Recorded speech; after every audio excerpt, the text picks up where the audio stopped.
Chinky, hindi ko naman kailangan ng life insurance. Bata naman ako, gastos lang yan. Kung gusto nyo malaman ang katotohanan, if you need it or not, panoorin nyo ito. Videos that will make you wealthy and debt-free. Hi there, this is Chinky Tan, also known as Mr. Chink Positive. Maraming salamat po sa pag-subscribe sa channel na ito. I want to thank you for making this channel 800,000. Yes, 800,000 na po tayo on our road to 900K. Maraming salamat po. If you haven't subscribed, please do click subscribe.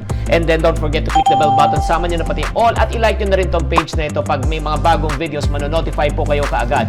Let me start with this with a question. Ang sasakyan, di ba, motor vehicle or let's say sasakyan, normal car, may insurance ba? Meron. Bakit?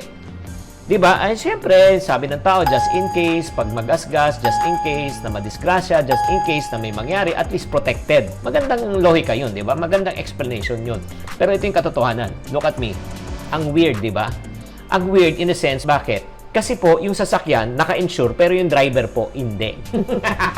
Ito lang from one iponaryo to another, from one person, a breadwinner to another, hindi po natin alam when this unforeseen incident will happen. Kung mababangga yung sasakyan, hindi natin alam. But once it comes, it will really drain your savings. Talaga, ma-one time, big time ka lang. Pero may nagsasabi, Chinky naman, ako, ba't mo pa kailangan magpa-insure? Sayang lang naman, hindi mo naman magagamit. Well, good, kung hindi mo siya magagamit, alam nga na bumili ka ng insurance at everyday, pinagpe-pray mo. Sana mabangga ako, sana mabangga ako, sana magkasakit ako, sana magkasakit ako, sana mawala na to. Labo, di ba? So, mali po yung perspective natin if you want to say na talagang you insured para at least magamit ko. No! I just want to share with you what life insurance is really all about. Okay? Huwag na po natin patagalin. Number one, life insurance is all about transferring what we call as risk. Alam mo kung ikaw wais ka talaga, if you're able to transfer your risk to another person, di ba? Or let's say, transfer your risk to another, let's say, entity, why not? Di ba? One of the thing that is not sure in this world today is what we call security and what? Consistency. Wala ng security at saka wala ng consistency sa panahon na yun. This actually pandemic na ito proved na wala talagang job security, wala talagang business security, wala talagang consistency. Kaya nga imagine mo, kung what if, let's say merong insurance, no? Okay, may insurance lang. Na just in case na mawalan ka ng trabaho, kung ano yung sweldo mo for the next 12 months, babayaran ng insurance company. Sa palagay mo, maganda yon? Of course. Ganon din. Kung kumikita ka ng X amount of what in your business, tapos may insurance din, let's say business insurance. Sample lang yan. That will assure you, kunyari, nalugi ang negosyo mo, let's say may tinatawag na pandemic na nangyari. For the next 12 months, bayad lahat ng overhead mo, magpapa-insure ka pa? Of course! Kasi yan pong ginagawa talaga ng mga mayayaman. Rich people learn how to transfer their what? Their risk. Number two, life insurance is all about protecting. Oh, when you say protecting, ano mo kailangan protect? Number one, it must protect your income. Alam nyo ba kung ikaw ay breadwinner, iniisip nyo na ba ito? Just in case I'm the breadwinner, just in case something happens to me physically, can my wife do what I'm doing and earn the same money that I'm earning right now? Di ba, paggagawa ng video, paggagawa ng talks, pagsulat ng mga books? I doubt. So in other words, ano po nangyayari? Just in case something to happens to me physically, ano po mangyayari? Magugutom na agad yung pamilya ko, wala na po silang kakainin. Pero the good news is this. Life insurance, meron tayong tinatawag na it's all about protecting your income. Paano mapoprotect yung income mo? Through what we call as an income replacement fund. Just in case something happens to the breadwinner, the family will continue to receive the amount of expense or the amount of money that they need for the rest of their lives. Woo! Meron ba nun? Yes. Kung gusto niyo malaman paano yun, talk to your financial advisors. Don't talk to me. Kasi marami pa tayong pag-uusapan ngayon. Next, again, life insurance is all about protecting your investments. Ano pong investment? Like for example, bumili ka ng lupa for your investment in the future. Diba? Let's say, inano mo sa bangko or sa pag-ibig ng 10 years, 20 years to pay. Ang tanong, just in case, again, something happens to the breadwinner, sino magbabayad ng monthly payment ng 10 years or 20 years to pay? Pag hindi na kayang bayaran, ano mangyayari? Madi-default yan ng bangko, madi-default ng pag-ibig yan, wala na lahat ng pinaghirapan nyo. But, the good news is this. Meron pong tinatawag na protection po. Your investment can be protected through what we call as MDRP. Ano po itong MDRP? It's called Mortgage Debt Repayment Plan. Ano pong ibig sabihin nun? Just in case, di ba, may mortgage ka, di ba, sa bahay mo, sa lupa mo, just in case na may nangyari sa breadwinner, alam niyo mangyari? Bayad na po yung balance for the rest of your life. That is what exactly happened to my friend. Yung asawa po niya, namatay, breadwinner po, automatically. 2 years lang binabayaran nila, 10 years po yung commitment po nila. Pero meron silang ganitong insurance na MDRP, may nangyari po sa breadwinner, automatically yung bahay po paid in full. Third, also, alam mo, life insurance is also about protecting your what? Your asset. Ano ito yung tinasabi na asset? Asset, yung bahay mo, di ba, yung mga negosyo mo, asset protection fund. Ano naman itong asset protection fund?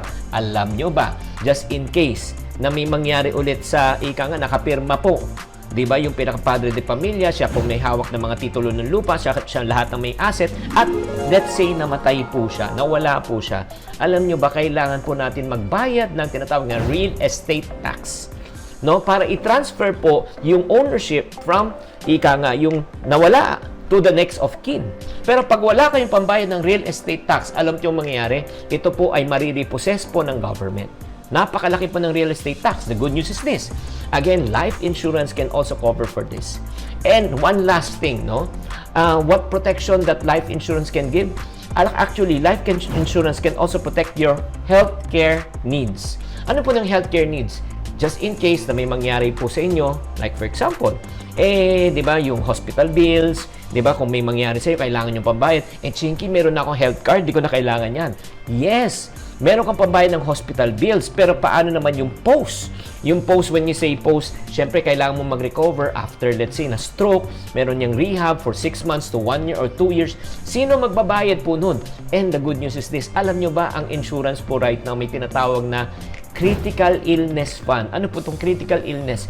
Just in case that you are diagnosed with a critical illness that falls under their company's category, automatically, habang buhay ka pa, babayaran sa'yo ng insurance company yung lump sum amount so that you can recover during the time of recovery period. Ang ganda talaga. As a matter of fact, marami pa tayong pwede pag-usapan, pero let us move on to another purpose of life insurance. Life insurance is all about providing an infusion of what we call as cash flow. Alam nyo ba, pag may nangyari, automatically, hindi po staggered ang bigay. It's lump sum cash. Lump sum na cash, kunyari, let's say, 2 million bibigay sa inyo agad. And good news, tax-free. This is very important for dealing the adverse effect of the financial consequences. Like for example, alam mo, ang pinakamahirap niyan, may kakilala talaga ako na ospital na yung parents, di ba? Wala nang pambayad po ng hospital, di ba? Wala pa rin pambayad ng tinatawag na yung bereaving, yung interment po. Ang sakit po niyan. But the good news is, if you have the lump sum cash, it can pay off already your balance sa hospital. Not only that, it also can pay off. Ika nga yung mga last rites ba?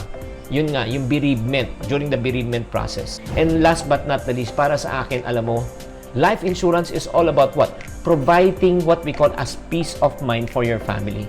Alam mo, wala pa rin tatalo sa Alaska.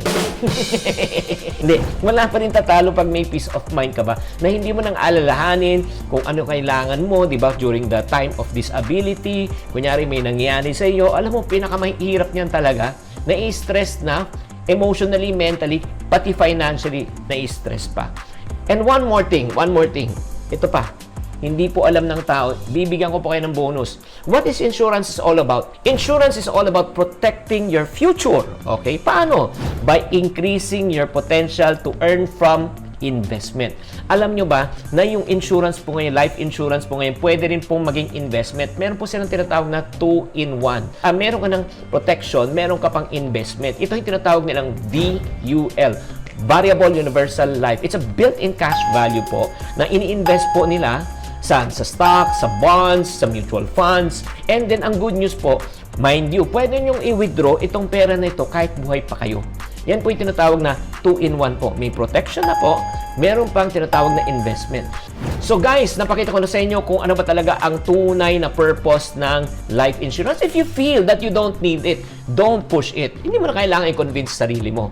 Pero kung sa palagay nyo, ito makakapagbigay sa inyo ng peace of mind, ito makakatulong sa inyo, go for it. Paki-like lang po tong video na ito para tumaas pong ranking po natin sa YouTube. I-share nyo rin tong video sa ibang tao. I'm sure marami pong interesado. Gusto nila malaman ano mang buhay after this virus, after this community quarantine. So, makinabang din sila.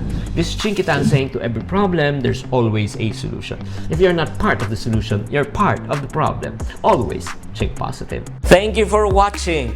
If you want to keep on growing and to stay inspired, subscribe and hit the bell button to get notified. Always think positive.